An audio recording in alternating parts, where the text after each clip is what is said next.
Sri Ram's IAS, serving the nation since 1985. अब offline हो या online, we are the lifeline. 1 2 3 star. Hello and नमस्ते, मेरा नाम है डॉक्टर दीपानेता और आपका स्वागत है इस सेशन पे। आज हम G20 को डिस्कस करने वाले हैं। आप लोगों ने कई न्यूज़ मीडिया रिपोर्ट्स तो देखी होंगी कि जिन्होंने एनालाइज किया है कि ये G20 समिट कहीं ना कहीं Indian presidency of G20 last year के समिट के कंपैरिजन में इतना सक्सेसफुल नहीं रहा।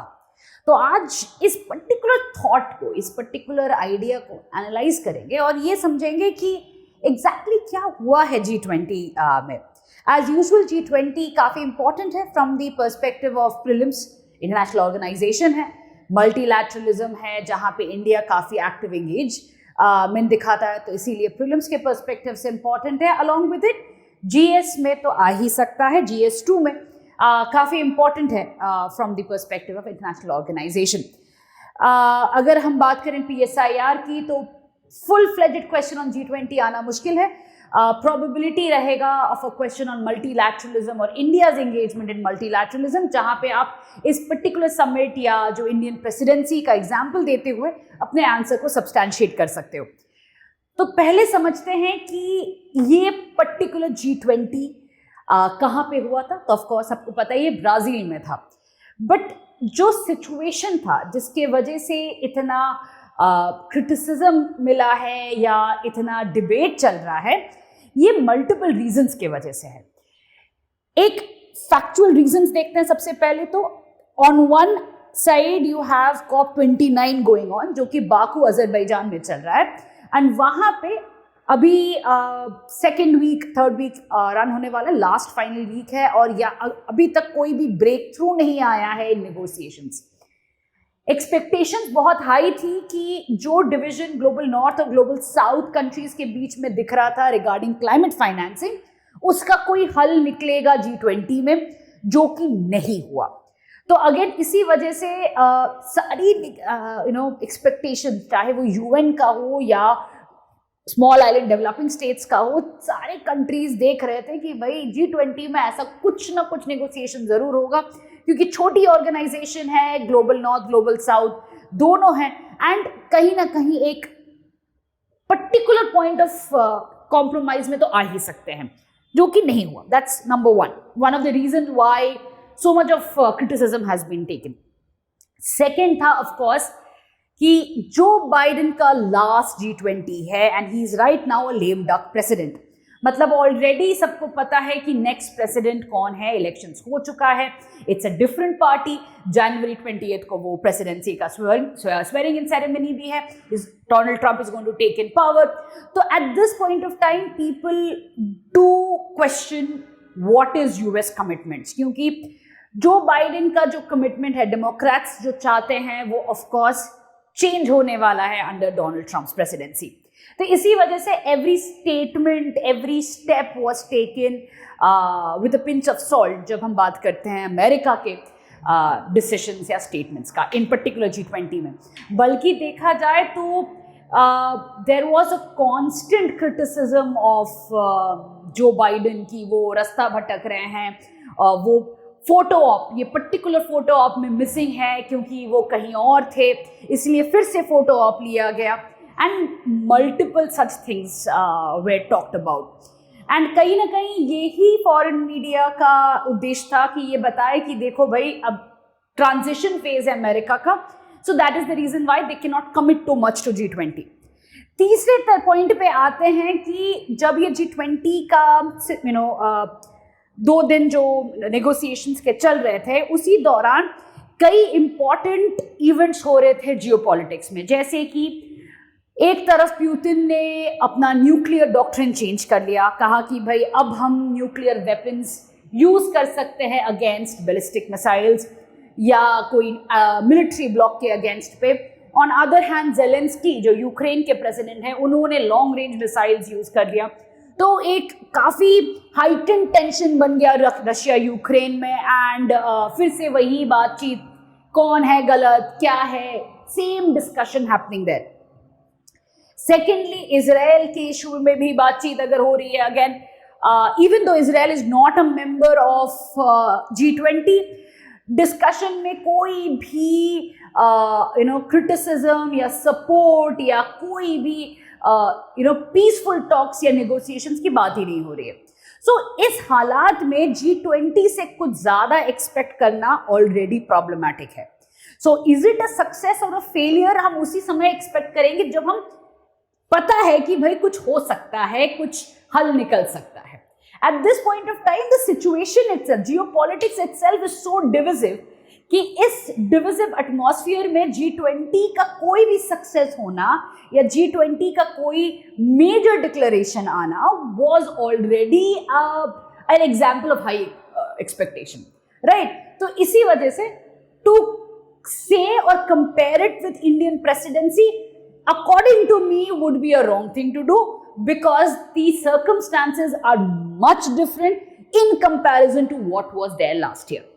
अब आते हैं कि exactly क्या decisions ली गई थी, क्योंकि ये भी important है समझना कि ऐसा ही नहीं है कि कुछ और हुआ ही नहीं है. There were certain important steps taken, बहुत सारी चीजों पे बात हुई है, negotiations हुई है, और ये एक declaration में, as we have the last year में दिल्ली declaration था, यहाँ पे भी एक फाइनल डिक्लेरेशन में अग्रीमेंट जरूर हुआ है. बट ये अग्रीमेंट भी बड़ा इंटरेस्टिंग है क्योंकि इस अग्रीमेंट में भी कंट्रीज जैसे कि अर्जेंटीना ने पूरा जो डिक्लेरेशन है उस पर सपोर्ट नहीं दिया है.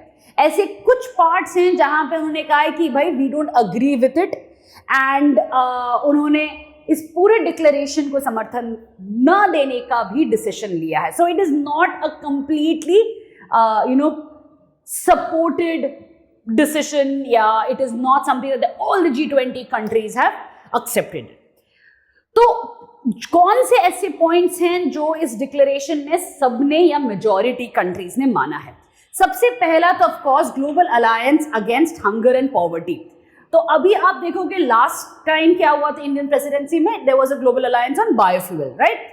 अभी क्या हो रहा है, हंगर एंड पॉवर्टी के ऊपर ग्लोबल अलायंस बनाया गया. अब ये जो है, this was always Brazil's main agenda.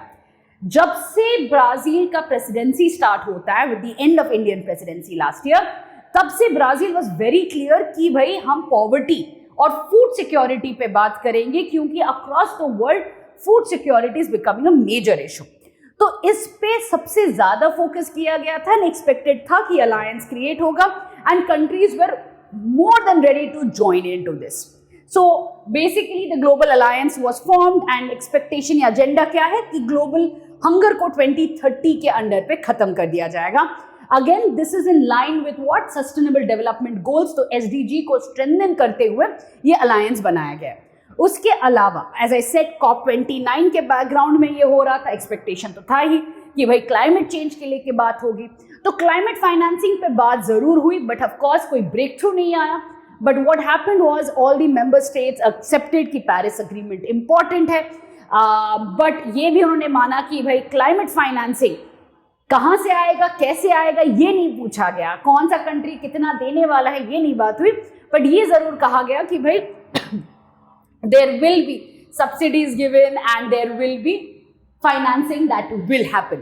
तो यहाँ पे इन्वेस्टमेंट की जरूर बात की गई है, phasing out of fossil fuel subsidies and clean and sustainable energy initiatives, तीन चीजों पे बात की गई है in this declaration. Apart from that global governance, अब यहाँ पे एज पार्ट और in continuation to what happened in India's under India's presidency, कि अफ्रीकन यूनियन को बनाया गया था as the 21st member of the G20, right? So this was a change in global governance. इसी तरीके से इंडिया ने एक तरह से दर्शाया है कि भाई ग्लोबल गवर्नेंस में ग्लोबल साउथ का पार्टिसिपेशन और स्ट्रेंथन करना है. इसी को कंटिन्यू करते हुए UNSC रिफॉर्म्स पे भी बात की गई है. Now of course it is not surprising, but again G20 में UNSC रिफॉर्म्स पे बात करना is of course a win win situation, right? तो यहाँ पे क्या बात हुई है, modernization of the United Nations and international financial system reform.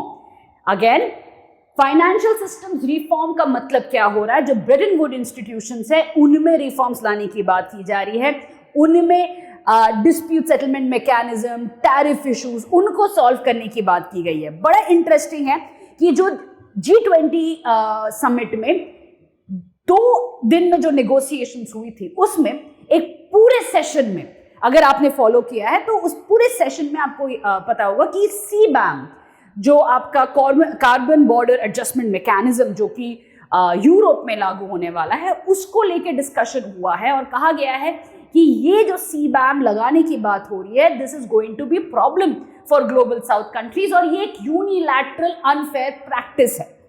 तो इसको लेके काफी देर तक बात हुई कि भाई अगर ऐसे एडजस्टमेंट मैकेनिज्म्स लाए जा रहे हैं तो सबसे पहला 2 क्वेश्चन जो मुझे काफी इंटरेस्टिंग लगा कि एक क्वेश्चन ये आया कि भाई जो countries they are going to pay for the carbon tax as part the carbon tax, वो पैसा जाएगा कहाँ पे? अगर वो पैसा यूरोप में जा रहा है तो यूरोप उसमें यूज कहाँ करेगा? सेकेंड चीज जो इंपॉर्टेंट आ रही है कि भाई why is it that Europe can have this kind of a border adjustment mechanism or carbon tax and the other countries cannot have protectionism. तो बहुत सारी डिबेट्स हुई हैं इस पे, जिसके अगेन कोई ब्रेक थ्रू नहीं हुआ है, बट डिबेट्स या डिस्कशंस आर आल्सो इम्पॉर्टेंट कि दूसरे कंट्रीज का क्या पॉइंट ऑफ व्यू है ये समझना जरूरी है। तो अगेन CBAM को लेके काफी डिस्कशन हुआ था। Next we come down to racial inequality. पहली बार रेशियल इनइक्वालिटी पे बात की गई है। इसमें मैं 2 पॉइंट पे लेके आना चाहती हूँ। एक है बिलियनेयर्स टैक्स और जिसे justice tax, tax for justice, ये सब बोला जा रहा है। What is billionaires tax?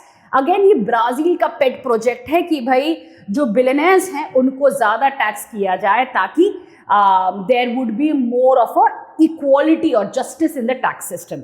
Something that Argentina has a problem with. इसी वजह से इस पर्टिकुलर पॉइंट को अर्जेंटीना ने अपना वोट नहीं दिया है, समर्थन नहीं दिया है इन द डिक्लेरेशन।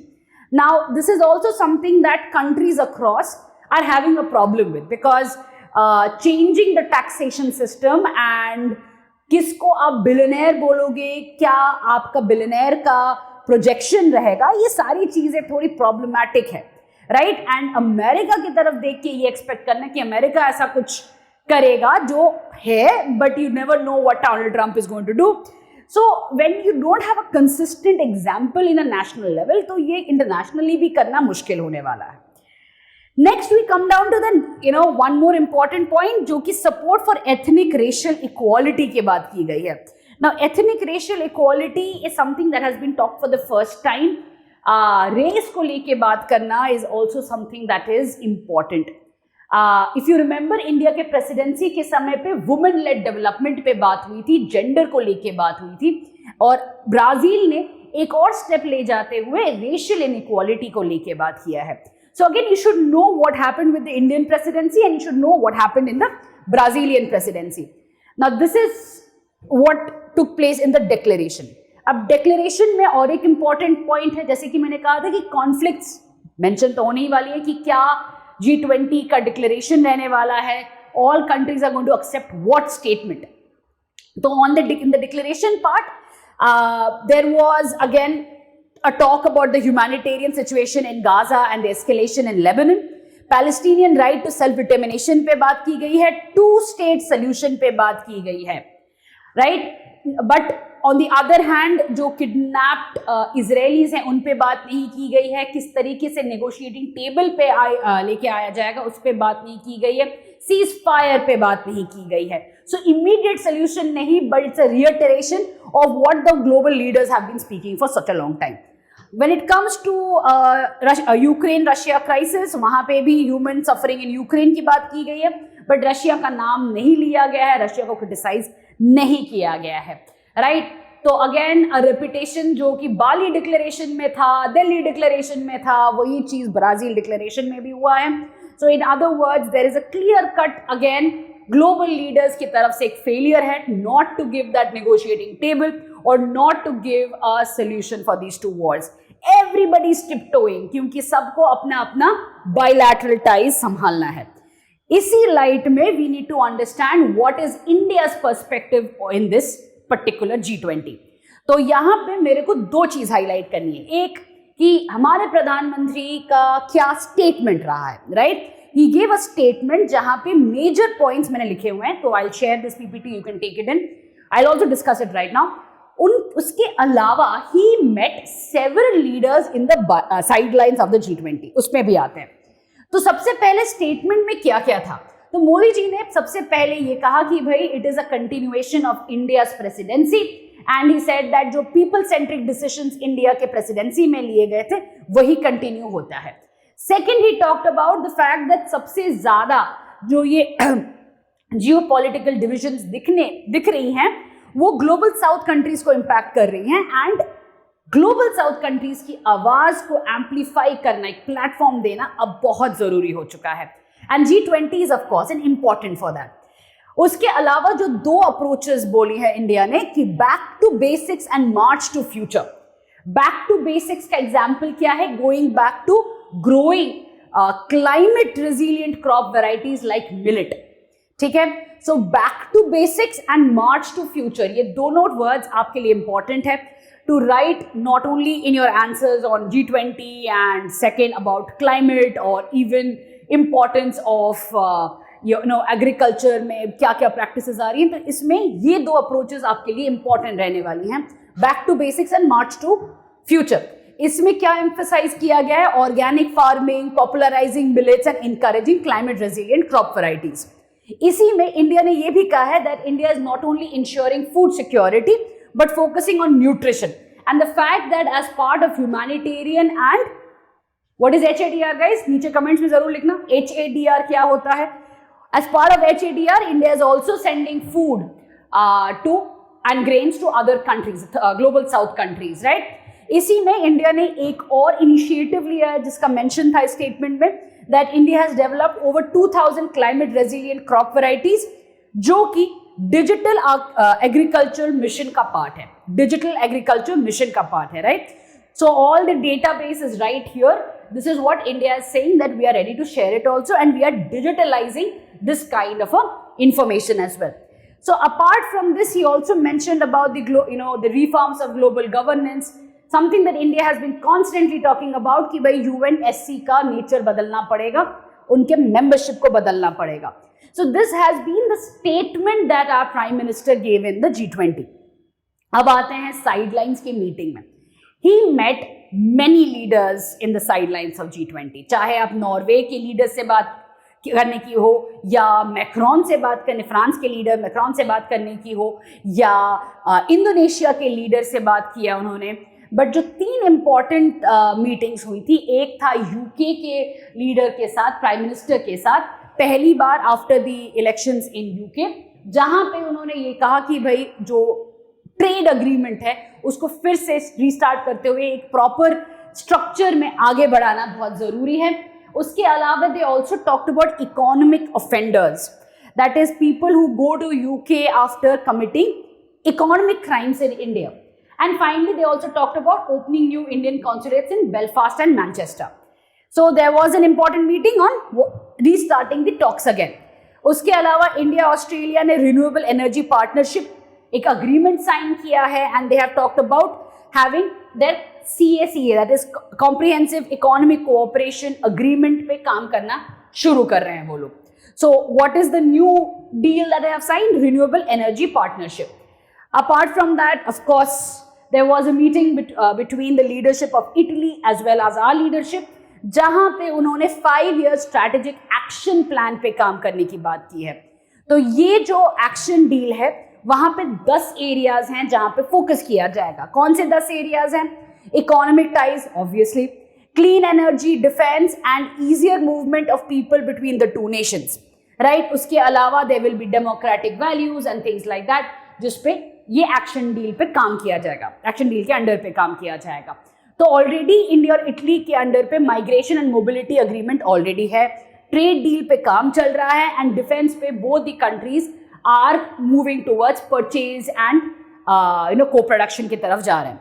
तो these 3 meetings actually indicated that sidelines की जो meetings थी उसमें ज्यादा अचीवमेंट हुई हैं rather than the G20 declaration itself।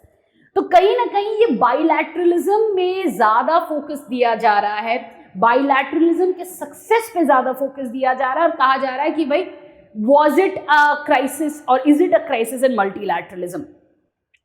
Now, just by the fact, just because there is so many geopolitical divisions happening and the entire world is waiting कि क्या होने वाला है once Trump comes to power, it is very difficult to say right now that there is a crisis in multilateralism. Yes, the last 3 summits, that is APEC का summit, COP29 as well as G20, there has been no major breakthrough.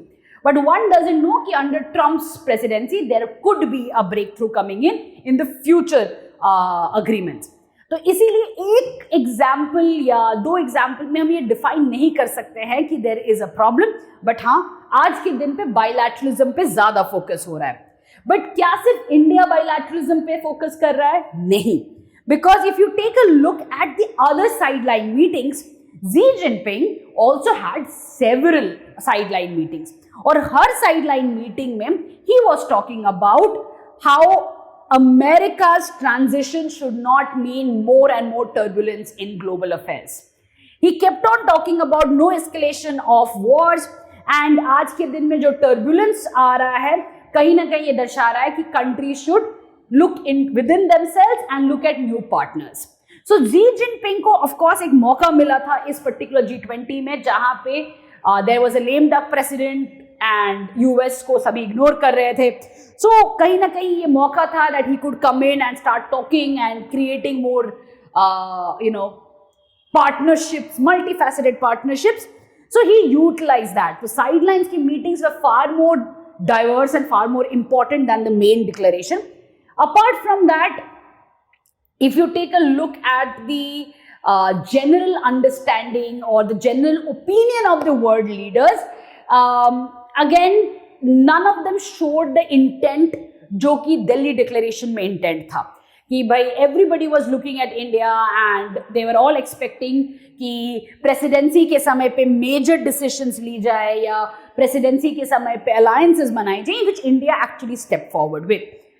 But again, in case of Brazil, that expectation was missing. Why? My understanding, as I've said in the beginning of the lecture itself, is that everybody is waiting for Donald Trump's presidency. That is the reason why there was a pause. With this, we do come to a point that the next G20 presidency will be a make or break situation, जो कि South Africa में होने वाला है next year. तो अगर even the South Africa presidency does not show the coherence of G20, there is no IMEC kind of projects being issued, there is no major decisions being made, कहीं ना कहीं ये G20 के relevance पे question mark जरूर डालेगा. But it is too early to say that G20 is missing the bus right now. With this, we are going to come to an end to today's session. I'll see you in the next one. Till then, bye. Sri Ram's IAS, serving the nation since 1985. Ab offline, hoya online, we are the lifeline.